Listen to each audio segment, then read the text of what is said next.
said that.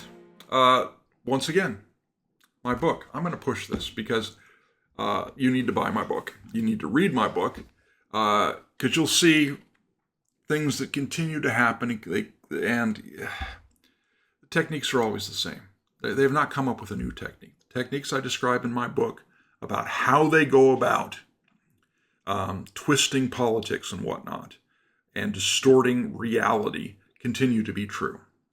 So Trump's in this spat with Pope Leo XIV.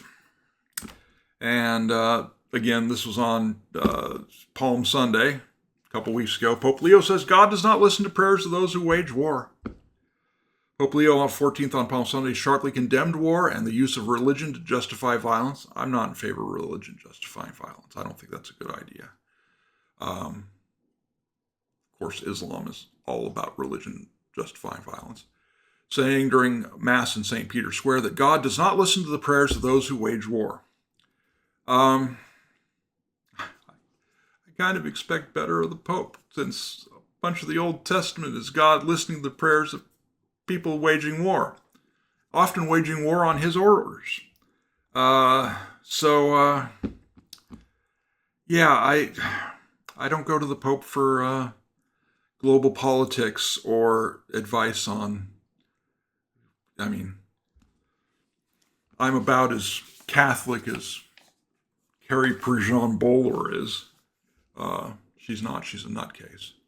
And then we got this. Pope on Iran, peace not built with mutual threats or death-dealing arms. You know what?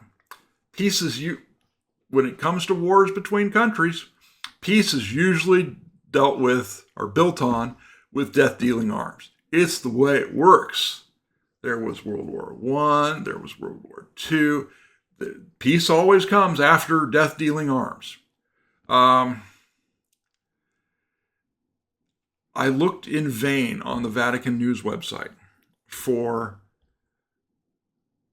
Pope Leo XIV condemning the Iranian regime's slaughter of protesters back in early April. Numbers estimated between 30 and 40,000 people just slaughtered in the streets. Yeah, there was nothing. Nothing condemning that. Oh no, it's easy to condemn the U.S. and Israel. Condemn Iran? That would suggest that there's something that needs to be done about Iran if you condemned Iran, because that's their government. Apparently we don't want to go there, which is frankly sad. We haven't had a good pope since John Paul II, probably.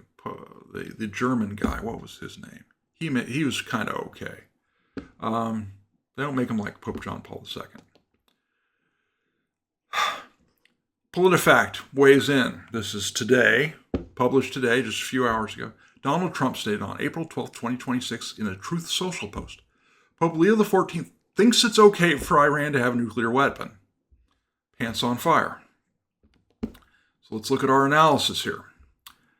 No, Pope Leo XIV does not support nuclear weapons in Iran or anywhere, despite Trump's statement. If your time is short. Pope Leo XIV has specifically spoken against nuclear weapons and their devastation. The Holy See, the diplomatic representative of the Roman Catholic Church and the Pope, has called for nuclear disarmament before and during Pope Leo XIV's papacy. Okay. Yeah, I mean, I kind of expect that of the Catholic Church. I expect that, frankly, of most churches.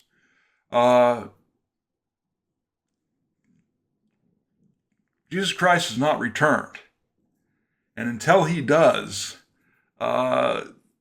you can't operate a country like this. You can't suggest, oh no, we're just going to get rid of nuclear arms. And if we set a good example, if we got rid of our nuclear arms, I'm sure China would get rid of theirs.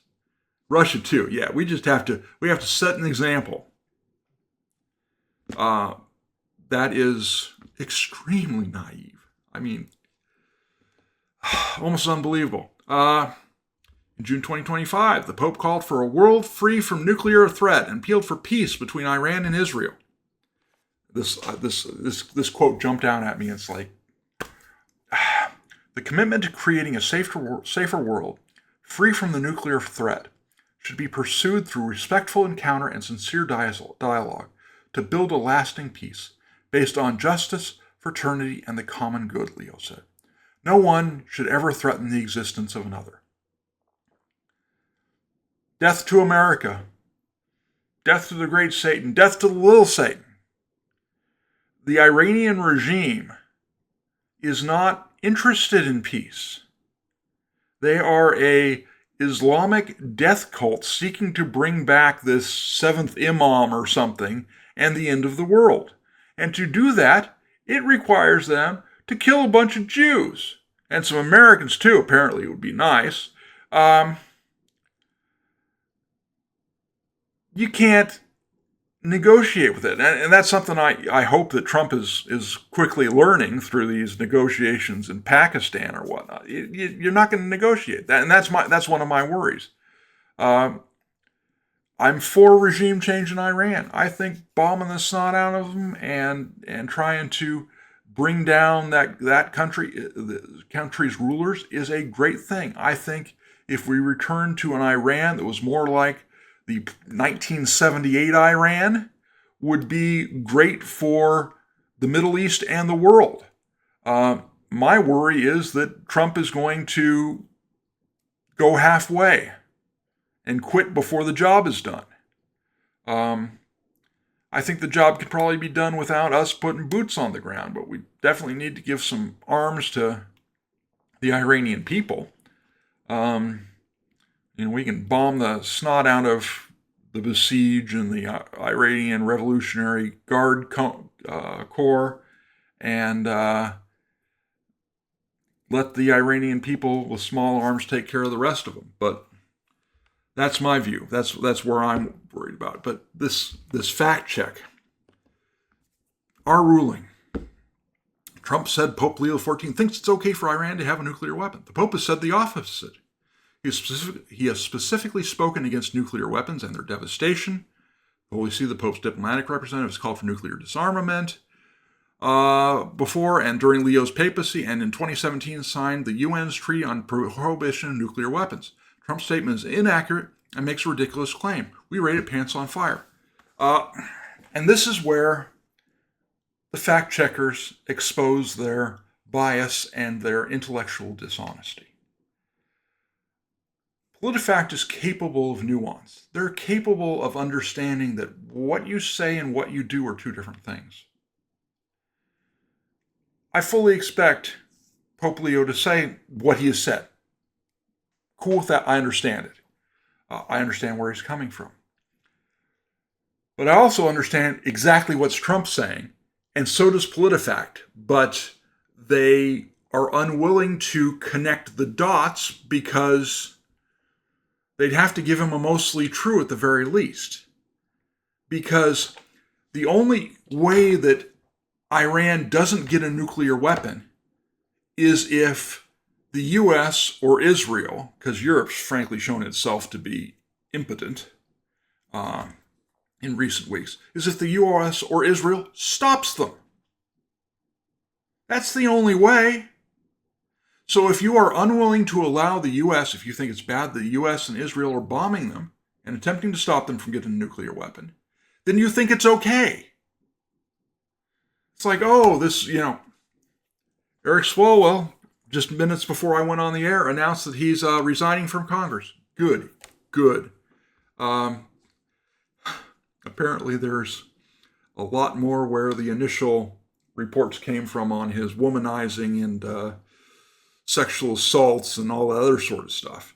The only reason he's getting out of there, he says he's still going to fight it, is there's more to come. But if you sit there and you see Eric Swalwell and you say, it's not okay for Eric Swalwell to do that sort of thing, and then you sit by and you're a reporter and you don't report on it, even though you've seen it happening, you know what's happening. If you allow it to go on, then you're tacitly saying it's okay. And that's what Trump's saying here. PolitiFact, understands this. But we're going to, and this is one of the things where if PolitiFact wants to bring in nuance or whatnot to a very clearly said statement to knock it down that's true, to knock it down to half true or false or pants on fire one, they do that.